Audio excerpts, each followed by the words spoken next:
बच्चों, इसके पिछले सेशन में आपने ट्रांसपोज ऑफ अ मैट्रिक्स मतलब कि किसी आव्यूह का परिवर्त पढ़ा था और जिसमें पढ़ा था कि परिवर्त या ट्रांसपोज क्या होता है। किसी भी मैट्रिक्स के रोज और कॉलम को अगर हम इंटरचेंज कर दें, अर्थात जो रोज थी वो कॉलम बन जाए और जो कॉलम थे वो रोज बन जाए, इसे हम लोग कहते हैं ट्रांसपोज ऑफ अ मैट्रिक्स। अब हम लोग एक मैट्रिक्स के नए प्रकार पढ़ेंगे जिसमें है सममित तथा विषम सममित आव्यूह। मतलब कि सममित का मतलब है सिमेट्रिक और विषम सममित का मतलब स्क्यू सिमेट्रिक मैट्रिसेस। इनके बारे में अब हम देखेंगे। तो पहले हम लोग सिमेट्रिक मतलब कि सममित आव्यूह को देखते हैं क्या होता है। सिमेट्रिक मैट्रिक्स वो स्क्वायर मैट्रिक्स हैं जिनके अगर हम ट्रांसपोज को लें और मैट्रिक्स में कोई चेंज ना आए, ए डैश हम सिंबल होता है ट्रांसपोज के लिए, परिवर्त के लिए। आप देखिए तो अगर कोई मैट्रिक्स स्क्वायर मैट्रिक्स है, स्क्वायर मैट्रिक्स बच्चों ध्यान होगा आपको, जिसका ऑर्डर होता है number of rows are same as the number of columns. तो मान लीजिए ये हम सिंबॉलिक फॉर्म में मैट्रिक्स को ए आई जे लिखते हैं। आई इसका क्या था, पर्टिकुलर आईथ जे और जेथ कॉलम का एलिमेंट। तो आप देखिए यहाँ पे अगर उसका ट्रांसपोज लेते हैं तो ये आई जे का जे आई हो जाता है, इंटरचेंज हो जाता है, या इसको हम कह सकते हैं A dash is equals to A. तो इस तरह की मैट्रिक्स को हम कहते हैं symmetric matrix. I am taking an example. Suppose A is a matrix, a square matrix of order 3x3। You can see the elements. First row 5 2 3, second is 2 7 and -2, and third is 3 -2 and -1. When I am taking transpose of this matrix, that is A dash, you can see the first row becomes first column, second row becomes second column, and third row becomes third column. But if you compare with the matrix A, there is no change. A dash is same as A. So in this way we can say A is a symmetric matrix. इसको पहचानने का क्या तरीका होता है बच्चों, देखिए ये जिसके डायगोनल एलिमेंट्स मैट्रिक्स के डायगोनल एलिमेंट्स 5 7 एंड -1। तो आप देख सकते हैं डायगोनल, यहाँ तो इसके दोनों तरफ कुछ है नहीं, लेकिन ये 2 2 सेम है। ये जो 7 है डायगोनल एलिमेंट, इसके लेफ्ट राइट में या लेफ्ट में ये दोनों एलिमेंट सेम है। इसी तरह से ये दोनों एलिमेंट्स, मतलब अगर हम इनको तिरछे वाले देखें, ये एलिमेंट्स सेम होते हैं। ये पहचान होती किसी भी सिमेट्रिक मैट्रिक्स की। तो इस तरह से सिमेट्रिक मैट्रिक्स वो मैट्रिक्स है जिसका ट्रांसपोज लेने पे मैट्रिक्स अनचेंज्ड होती है। Now next type of matrix skew symmetric matrix, that is विषम सममित आव्यूह।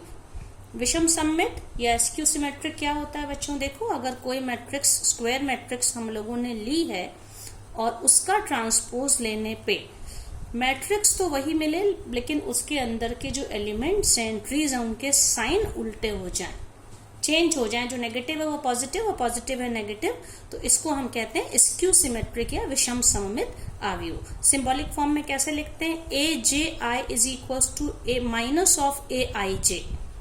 रोज और कॉलम को इंटरचेंज करने से नेगेटिव हो गया, लेकिन इसमें जो डायगोनल वाले ए आई I means A11 A22 and A33, ये जो डायगोनल के एलिमेंट्स के लिए ये सिंबल यूज होता है।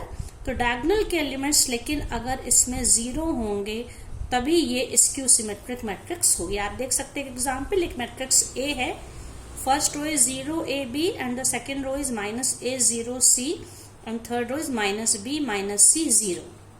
When we take transpose of this matrix, तो आप देख सकते हैं इसका ट्रांसपोज लेने पे हमें क्या मिलेगा।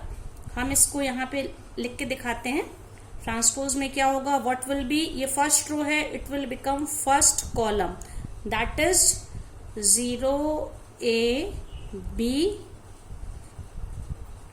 अब इसके बाद सेकेंड रो क्या है इसकी, -A0C। तो यहाँ पे आप देखिए कि इसमें हम सेकेंड कॉलम, सेकेंड रो को हम सेकेंड कॉलम बनाए -A0,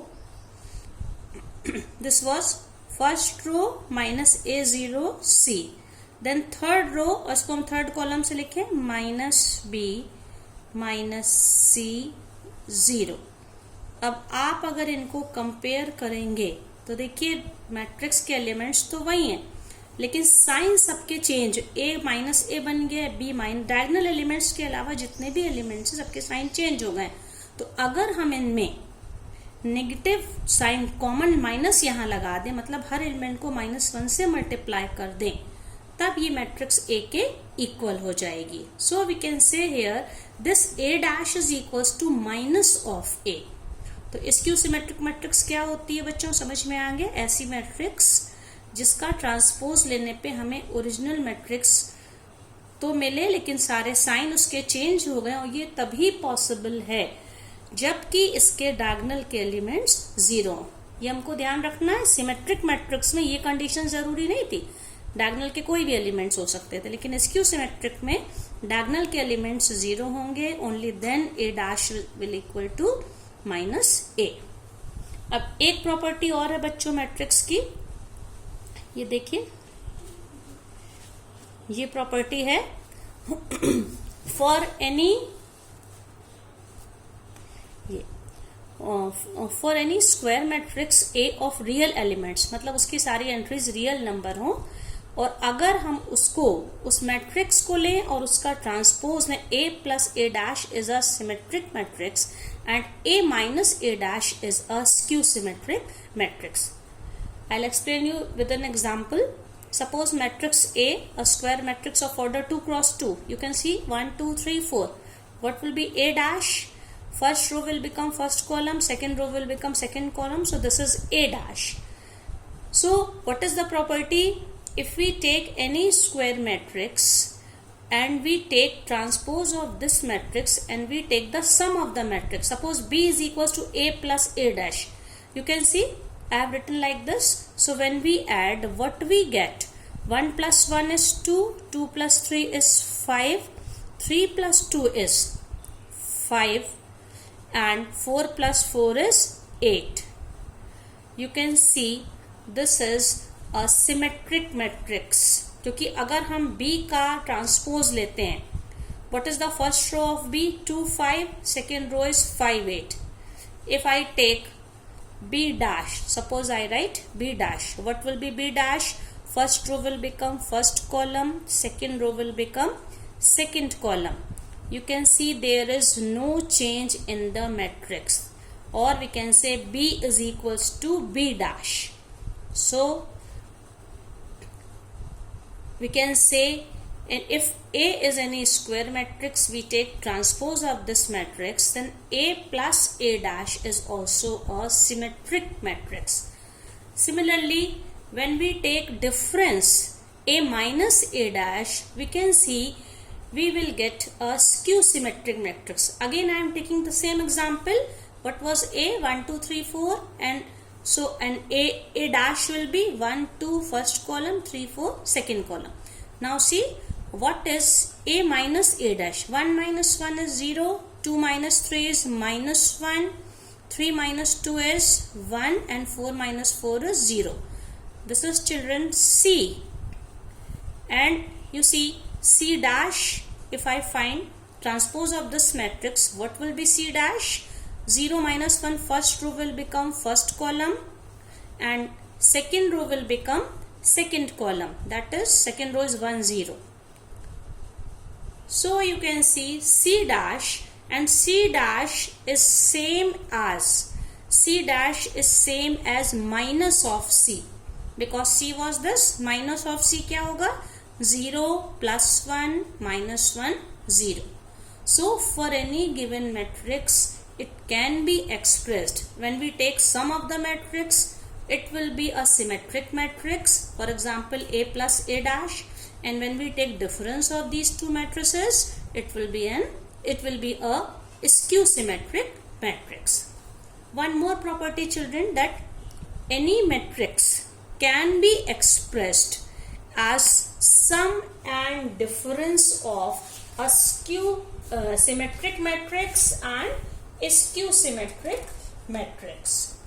For example, if I write any matrix property A, you see A is equals to 1 upon 2 A plus A dash plus 1 upon 2 A minus A dash.